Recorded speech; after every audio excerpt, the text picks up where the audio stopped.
is salvation? Ano ba yung tinatawag natin na salvation o kaligtasan?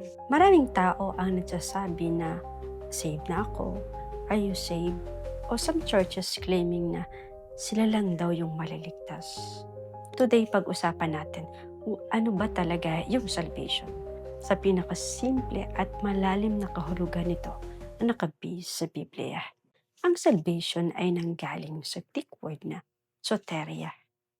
Ang ibig sabihin ng soteria ay deliverance, pagliligtas, restoration, rescue, pagligtas mula sa panganib, wholeness, and healing. Ang salvation is a broad word o malawak na salita. Hindi lang ito simpleng God forgive your sin or kapag nasave ka, pupunta ka ng langit.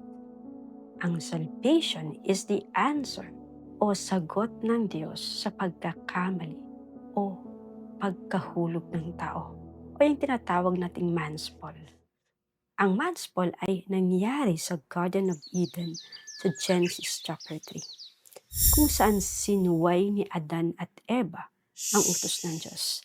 Dahil sa pagsuway na ito, pumasok ang kasalanan o sin. Sa Romans chapter 5 verse 12, sinabi dito na, therefore, just as sin came into the world through one man, kaya nga kung paano sa pamamagitan ng isang tao ay pumasok ang kasalanan sa sanlibutan, and death through sin, at sa pamamagitan ng kasalanan ay ang kamatayan, and so death spread to all men because all sin.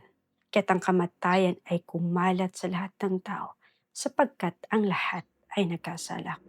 Kung makikita natin, dahil sa pagkakamali ni Adan, pumasok yung kasalanan sa mundo. At hindi lang sin, but death. Ang death is the power of sin. O ang kamatayan ay ang kapangyarihan ng kasalanan. Ngayon, lahat ng tao ay nasa state o condition ng kasalanan. At dahil dito, ang Diyos ay banal o holy at matuwid, righteous. Hindi niya kayang itolerate ang sin. Kaya tayo ay nahiwalay sa Diyos o nagkaroon ng separation. At dahil sa separation na ito, naapektuhan ang ating fellowship at relationship sa Kanya. So, ito ang sinasabi sa Isaiah 59 verse 2. But your iniquities have separated you from your God, and your sin, kasalanan, have hidden His face from you, so that He will not hear. Dahil sa separation na ito, gumawa ang Diyos ng paraan para ibalik tayo sa original position nung wala pang kasalanan. At para mangyari ito, kailangan bumaba ng Diyos sa persona ng kanyang anak. Nagkatawang tao siya at inialay ang kanyang sarili sa krus. At doon sa krus ang ating kasalanan at parusa ay inilipat kay Jesucristo. Dahil sa ginawa ng Panginoon Jesucristo, nagkaroon tayo ng tinatawag na justification. At ano po yun? Ang justification ay ang pagiging matuwid at pagkakaroon ng right standing o tamang katayuan sa harap ng Diyos. O sa madaling salita, ang justification ay pagdedeklara ng Diyos na ang isang taong makasalanan ay nagiging matuwid sa mata niya sa pamamagitan ng faith o pananampalataya kay Jesucristo. Pag sumampalataya ka o naniwala ka kay Jesucristo, pinapatawad ka sa iyong kasalanan. At sa mata ng Diyos, ikaw ay matuwid at may buhay na walang hanggan.